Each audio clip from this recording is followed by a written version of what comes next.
Hi everyone, welcome back to Divorce Den, where we talk about all things related to divorce. If you're new here, our goal is to destigmatize divorce and give you guidance on ways that you can set yourself up for a successful future. What are the actual concrete steps that you're going to take now that you've thought about it? You've hopefully really wrestled with your relationship, gone to therapy, really made the decision that you want a divorce. What are the next steps? Let's go through them. First, we just want to tell you that we understand that this is going to be very overwhelming for you.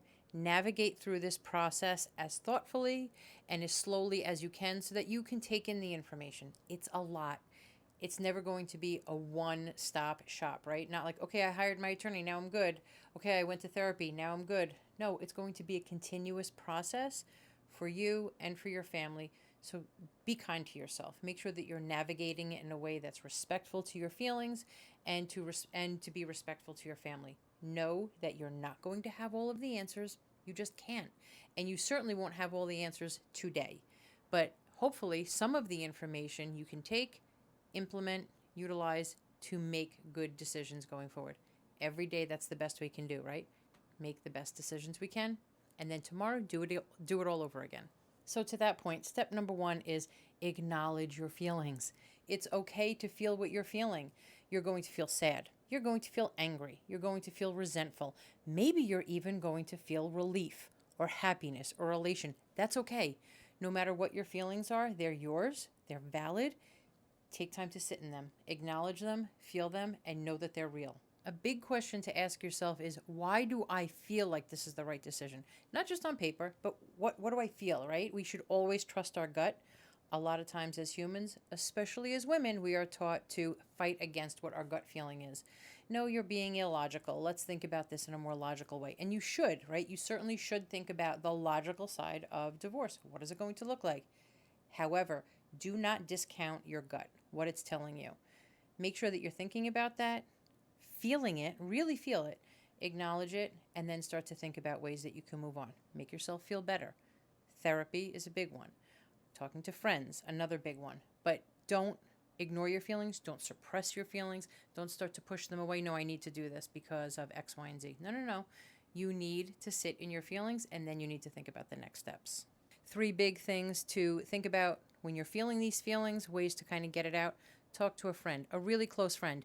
Not someone who's a mutual friend who might go back and talk to your ex, but somebody who is your confidant, who's in your corner. And it's not about necessarily even talking trash, right? You don't have to sit here and start bad-mouthing your soon-to-be ex, but just acknowledging your feelings, talking about them, sort of maybe working through them. Have someone in your corner who you can start to parse those feelings out with and just maybe sometimes just do a little bit of emotional dump on. A real friend is going to be there for you and offer that guidance. Second step might be a therapist, someone who is trained in helping you work through those feelings, maybe get back to the root of why it is that you're feeling the way you're feeling, why it is that you're in the relationship you're in. No matter what you're working on with your therapist, it really is a good idea to go see a therapist. Even if you don't stay with them for a long time, even if it's just to help you get over the hump, that's okay. Do not discount the real value of therapy. Thirdly, making sure that you're journaling your feelings can really be very helpful to some people.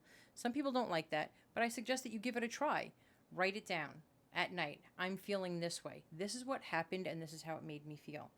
Sometimes recognizing that pattern as you're writing it down, as you're journaling, as you're intentionally putting it out there into the universe and seeing it on paper, reading it back to yourself, that can make a really profound difference in how you move forward. I ask that you give it a try. If it doesn't work for you, that's okay. I've heard plenty of people who say, no, I've tried it and it doesn't work. I don't think that there's any harm in it. And even if you journal and after a week you look at it and then you want to throw it out and then the next week you do it again, you don't have to save these forever. But the process of unloading it onto paper, I think that's very helpful. Give it a try and let me know how it goes. Step number 2, when you know that you're ready for a divorce, is consider your options very carefully. Please be very intentional about considering the process options. I talk about it all the time. Court is not intended to help you. Court is there to get your divorce matter done, signed by a judge, and pushed off the judge's table. That's it. It's not really there designed to help you now in the future, for your kids, for your investment, for your retirement, for your life. That's not what it's there for. They need to deal with the legal issues, get them done, and then move along. Think about the options that you have. They do not have to involve court. Divorce mediation. If at all possible, you can sit with your soon-to-be ex in a room with a mediator who can help guide a conversation between the two of you and help you come up with an agreement that works for you, that makes sense for you, that you can live with, right? What can you live with? If you can do that, and your soon-to-be ex can do that as well, I highly encourage you to find a mediator in your area who you both agree upon. Consider collaborative divorce. Find a collaborative divorce attorney or a collaborative divorce professional in your area. Ask them if they can give you a consultation, and you should speak to them about what this process looks like. I talk about it all the time. I'm going to do more videos and take a deeper dive into it. But very basically, collaborative divorce is where you each have an attorney. You and your spouse have an attorney. You have a financial neutral there to help you. You have a facilitator who's there to help guide the conversations and keep the meetings all on track. And that team is there to work for you and your spouse and your family and your future. So not having to go to court, but knowing that you have this team in your corner really can serve you and your family well. So consider it. Another option that a lot of times people do is a do-it-yourself divorce, or they call it like the kitchen table. We're going to sit across from each other at the kitchen table. Let's hash out what we want to do with the house, with the retirement account. Let's work out our parenting schedule. How are we going to make this work? Do you want the car? Do I want the car? Are you going to take on some of the debt? Am I going to take it on? If the two of you can work that out on your own, kudos, right? I commend you for doing that. And if you're able to do it in a way that's fair and that you're both being heard and that works for you, that's another option. And then there's traditional litigation, where you both hire an attorney to go to court, file the application, and then you show up for different court dates. You start to try to settle it.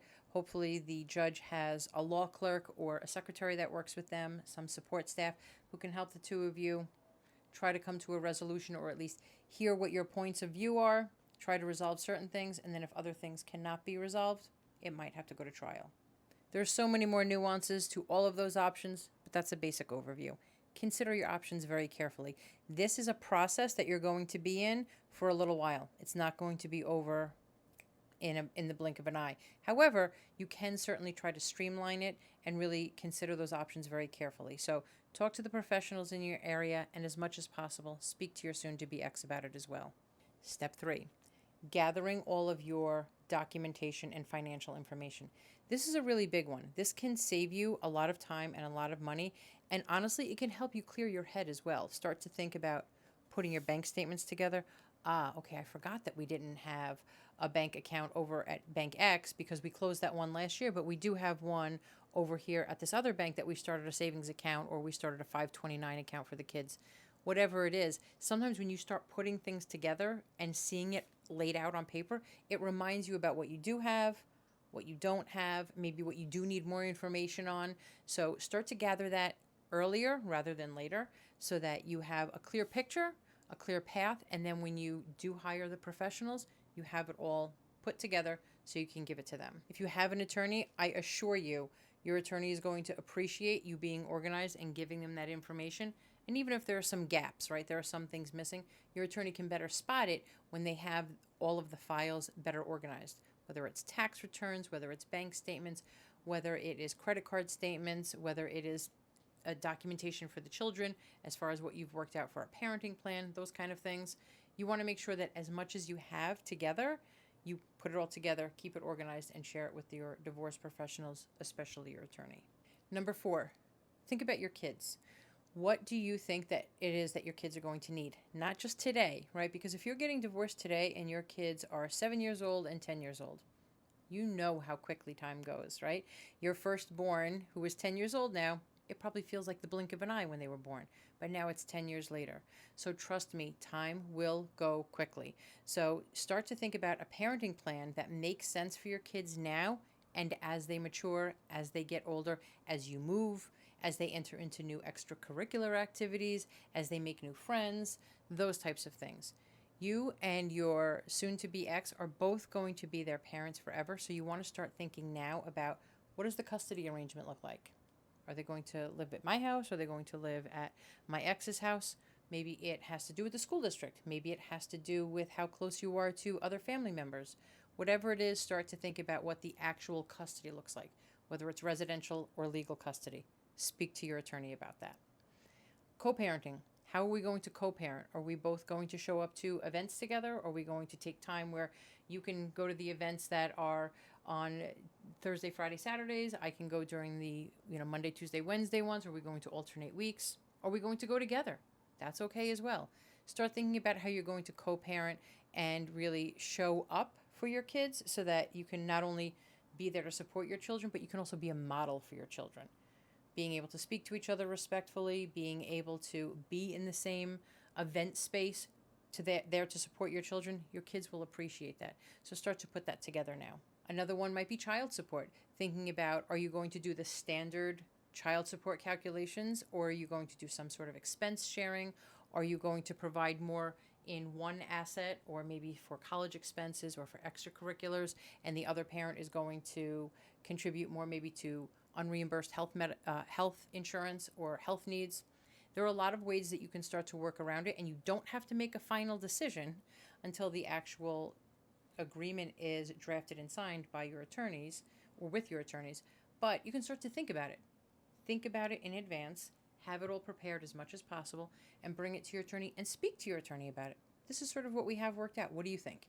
And then maybe your attorney or the financial professional, if you're choosing a collaborative model, can start to look through it and say, you know what, I see a few pitfalls here, or I see a few gaps. Maybe we can close that gap and we can think about something else.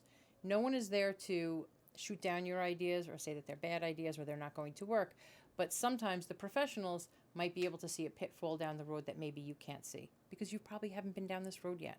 So let them do their job, and you bring them all of the information, let them assess it, and then they'll give you their honest opinion. Step 5, seeking the right professional. Number 1 is going to be your divorce attorney, right? So I'm not saying that just because I am an attorney. I'm saying that because you're going to rely on this attorney's expertise and their guidance a lot. So please don't just hire an attorney because your cousin Joe said, oh, I found this great pit bull attorney who my friend of a friend of a friend at work used. Okay, maybe that worked for the friend of a friend of a friend. However, for your unique situation, you need to find the right attorney. It's a really big deal. Find somebody who maybe does come recommended. Have a consultation with them. Make sure that your values align with them, that you can speak to them, that you can be open and honest with them, and that you feel comfortable talking to them. And make sure that they see the big picture that you're envisioning. So choosing the right attorney, big deal. However, divorce is not just legal. We know that. There's emotions that are involved. Get a therapist. A therapist could really, really help you in the long run. Help you think about ways that you can maybe reevaluate the relationship that you had, reevaluate maybe the relationship that you're going to have with your ex in the future. Therapy is I literally cannot underestimate the value of therapy enough. So consider it, please. Maybe a divorce coach. During the actual divorce process, a divorce coach can help you manage those emotions, get through them, and actually help you with the expectations throughout the process, right? They are not there necessarily to be your therapist for the long term, but they are there to help you manage the emotions and expectations during the actual divorce. That can save you a lot of time and money if you're not having to use your attorney for those services. And sometimes just having that additional ear and additional perspective can go a long way. How about a financial advisor or a CDFA, which is a certified divorce financial analyst? Somebody who can really look at the numbers, look at your income, look at your debt, look at your assets, look at maybe investments, your retirement, your kids' college accounts, all of it. They can start to put a budget together that makes sense for you, that's not going to leave you feeling completely stressed and thinking about, oh my gosh, I just got divorced. We had 2 incomes in one household.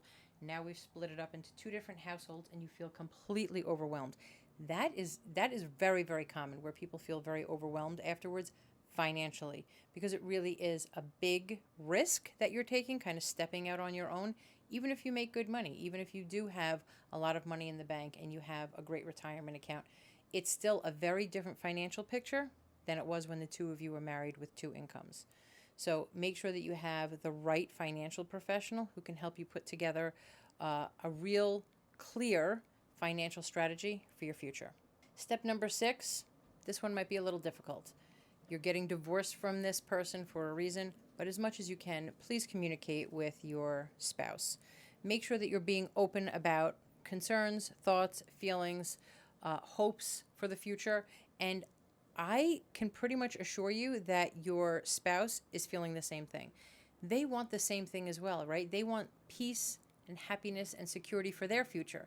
And I would venture a guess that they don't necessarily want you to have anything different, right? They would want you to have the same thing, just not with them. So if you're comfortable and you're safe, obviously, speak to your partner and make sure that you let them know, here are some of my thoughts, my concerns. You don't have to tell them everything, right? You're not a couple anymore. But you should say to them, you know what, I have concerns about Jack and Jill, our children, and I want to make sure that they have both of us in their lives. How do you think we can work together to make sure that Jack and Jill are not dragged into this divorce? I think that starting from common ground, that's something the both of you can agree to. You both want what's best for Jack and Jill. So start to think about ways you can open that door of communication and start to lay the groundwork for a solid foundation for the future of ways you can communicate. Those ways are going to be very different than the way they are now that you're married. However, you can start to set the foundation if you just open the door a little now. Something to consider here when you want to set yourself up for success when it comes to communication with your spouse is talk to your mediator, talk to your therapist, talk to the facilitator in the collaborative process. They can help you structure a way to communicate that is respectful and open and doesn't make you feel too vulnerable. Number 7, please take time to take care of yourself. Divorce, no matter what, even if you're looking forward to it, even if you know that it's the best thing for your future, even if you feel a real sense of relief about it, divorce can really take a toll on you, emotionally, spiritually, physically.